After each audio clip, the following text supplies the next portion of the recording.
Hello everyone.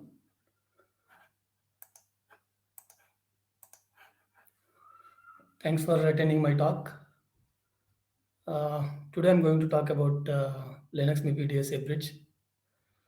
Technically, there is no DSA bridge in Linux system, but I will explain more about DRM bridge in the point of MIPI DSI. So this talk is fundamentally from the theoretical point of view because since we have been working almost on the DSA bridge since from the last 2 to 3 years, so all the details I have given this talk is theoretically have been implemented and has been posted into the mailing list. Little bit about myself. Basically, I'm an embedded Linux engineer. I work for Amrula India. We have a team here to operate on upstream Linux kernels. And on the upstream front, I have been a couple of maintainer for a couple of projects in U-Boot and Linux. So basically, I'm a open source guy who is always trying to explore my knowledge to share on the conferences.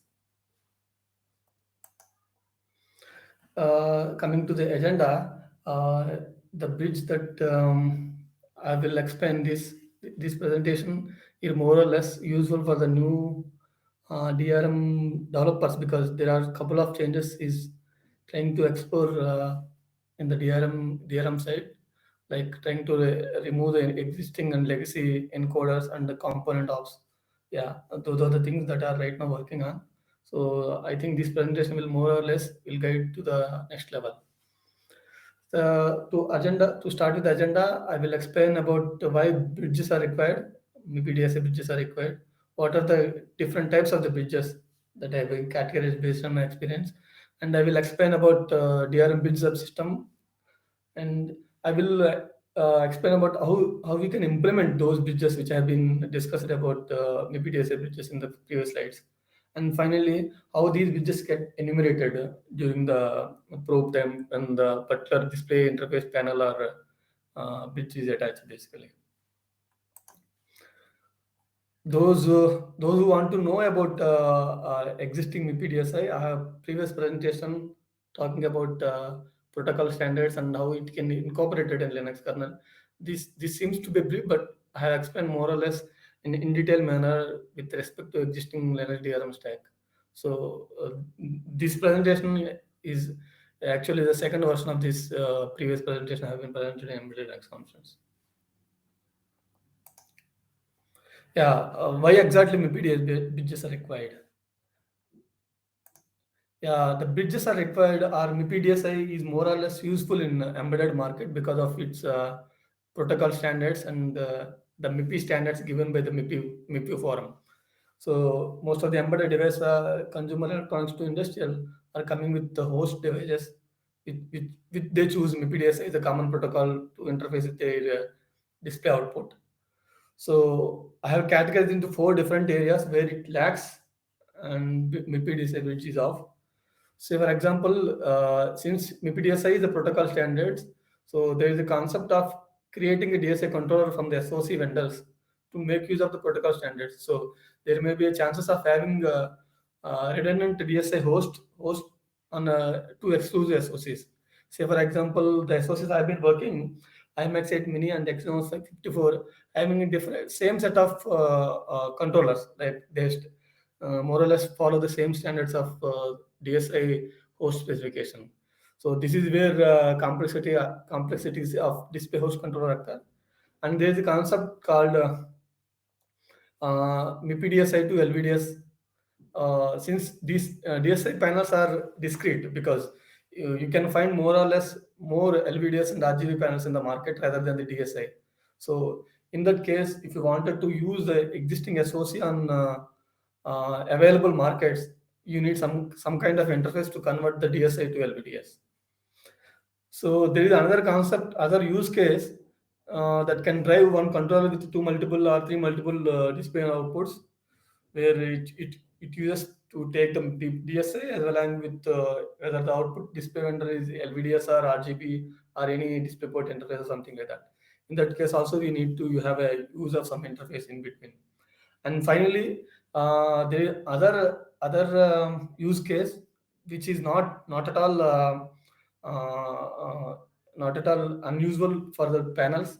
There is a concept for the projectors, because nowadays even projectors having some standards from the Texas Instrument with the DLP protocols. So they want a standardized protocol rather than the normal LVDS and RGB.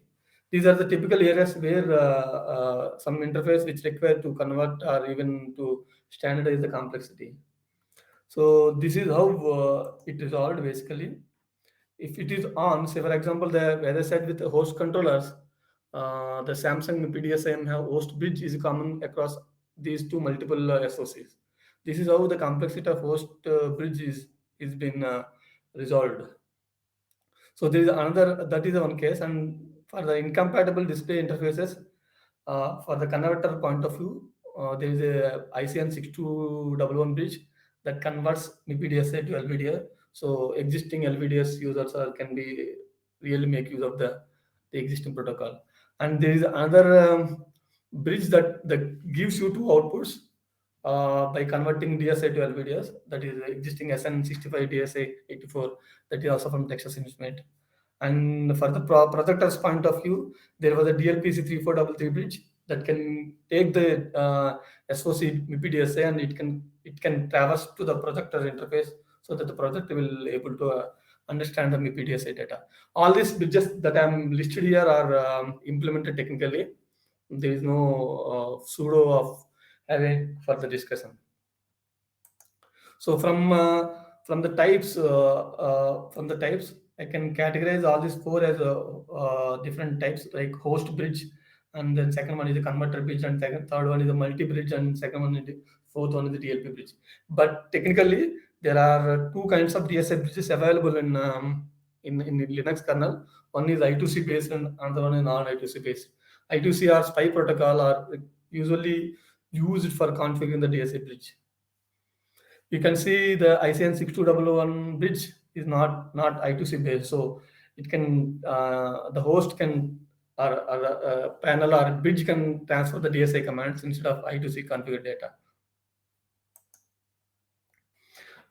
This is how the bridges are coming to play in theoretically. Let me discuss about Linux DRM bridge subsystem. I think this is a clear idea to understand the Linux DRM bridge. Those who are working already in the Linux DRM, they then have a everyone knows the DRM encoder. The frame buffer will pump to the CRTC, and CRTC pumps to the encoder, and encoder pump to the connector. It can be a HDMI, DSI, LVDS, any of the connector, because this is how it has done in Linux DRM till now. But since the bridges are coming into picture, the bridges, because due to the vast display interface mechanism, we need to have a tree structure of layout that is called bridge area. So each individual bridge can be pumped to the next bridge, and the next bridge can be pumped to the other bridge, and the final bridge of output can be a panel or something like a projector or something like that. Whose are output interface. So all this DRM bridge, basically in the Linux mailing list, there is a possibility to convert the encoder with Linux DRM bridge because of these new display interfaces. So there is a possibility that encoder stuff can be a legacy point, and each bridge can be attached to the bridge and connector. So individual drivers no need to register the connector, because the bridge Linux bridge subsystem will able to connect the bridge connector on the respective interface, whether it could be a DSI or LVDS or something like that. This is how the standard of Linux DRM bridge looks like. But in the bridge subsystem, you need to have one encoder. Earlier, we have individual encoders with individual drivers, but right now, if you go with the Linux DRM bridge, you need to have at least one encoder that can be input to the initial bridge. All these bridges are pushed into the stack fashion, like the bit that is connected first can go to the stack, and the bit those are enumerated in a last in first out manner, so that the bridge NQ and DQ things will happen properly on the Linux DRM bridge subsystem. I will explain about how these bridges have been implemented in the MIPI DSI. As I said, I have given an example of 4 different bridges. I will start with an example of host bridge. The host bridge is something like host can this can be initial bridge. The previous to the bridge can be encoder.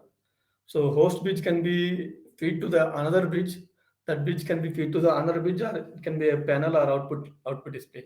But the host bridge has a capacity to handle both bridge and host operations. I will explain how host operations and bridge operations in coming slides. But the physical connection of the bridge host bridge is something like this. As I explained, MX8M and Exynos have a common bridge of Samsung MIPI-DSIM. So the pipeline of device tree looks something like this. The LCD, the display engine start with LCD interface, and it will feed to the DSI, and the DSI feed to the any other bridge, or it can directly feed to the panel, DSI panel. So this particular block, the black block, I can consider as a host bridge, host DSA bridge. In the driver's point of view, I can have categorized into three parts: probe and bridge jobs and host ops. Probe in the probe, we need to find out you need to register the bridge and attach the host. So the bridge will queue to the bridge queue. Basically, the host bridge will queue the bridge queue. So in the bridge operations, bridge attach will call. So it will identify whether the connected DSA host bridge has a another bridge or panel. If it is a panel, it will create a panel bridge. If it is not a panel, it can directly go and attach to that bridge. And those bridges, so there are two bridges now: host bridge and DSA bridge, like any converter bridge. And we have host operations. All these host operations also include attach, host attach, and transfer. This transfer is something like a non-I2C base, so you can have a DSA command to transfer this bridge. This is how like host bridge looks like. And coming to the next converter bridge, the converter bridge is something like here I can convert MIPI DSA to LVDS. The bridge operations and pipelines, something like this in Alvin or A64. So display engine, TCON, DSI, and I2C, IC and bridge. So the bridge ICN bridge probe will find out whether I have attached with another bridge or another panel. If it is found the panel, it can register the host bridge and it start the host operations. So in the bridge attach, it will attach the bridge. So it will go to the queue, bridge queue. So first the DSA host bridge in the queue. Now this bridge is in the queue. So during the enumeration and the attach, the atomic enable of this bridge will call, and it will start sending the DSA commands to the host. So host will take the transfer host operations in the transfer call that I explained previously in the transfer call. There is no host operations because it's a normal converter bridge. Let me explain about multi-output bridge. Here I am taking about IMX8 same physical area where SN84 bridge has two different implementations. One is two ports, like one is LVDS and second one is another LVDS. Something like this. So I think that means you can connect two different panels on the same bridge. I will show that physical connection later. But in the driver point of view, you need to find this is purely I2C based, so you need to send the I2C commands rather than the DSA commands in the previous converter bridge point of view. There is no host operations for this point because it's not a host bridge. The last one is DLP bridge. Unlike panels, we can connect projector to this bridge, so that DSA commands go to that bridge to go to the projector, and it will pump the RGB data in the light frame. Those are called DMT frames in the Texas Instrument point of view. This is similar like multi-output bridge. It has I2C. You need to configure the I2C and send the commands to the host. So these bridges will get enumerated once the host bridge get attached, and going forward it will push the data to the projector and projector will display. Again, it doesn't have any host operation because it's not a host bridge. The final discussion about the enumeration part, bridge enumeration part. Yeah, I have categorized the enumeration into three parts. One is I2C base, and second one is non-I2C, and third one is the panel. If I start explaining about I2C, The how the bridge attached looks like something like this. So in the display interface start with LCD interface, and it will pump to DSA and it pump to the DSA bridge. The during the DRM enumeration, LCD interface start the bridge, and it will attach the bridge. So the host bridge will attach, and then it will find whether the connected host bridge has a panel or bridge. Here we connected a bridge, so it will go to the bridge of that bridge start, bridge attach. This is how the bridges will enqueue on the bridge queue chain. So since it's a stack fashion, during the atomic enable, the bit that gets pushed last will enable first. Start from the end. This is I2C, and this is a normal bridge. It is non-I2C based. So here the pipeline start with bridge driver, and the bridge driver itself will pull the actual panel, and it will find out whether the host is connected with another bridge or another panel. So bridge will find out the panels, and it will find the attach of the next bridge. So this is how bridge chain look like.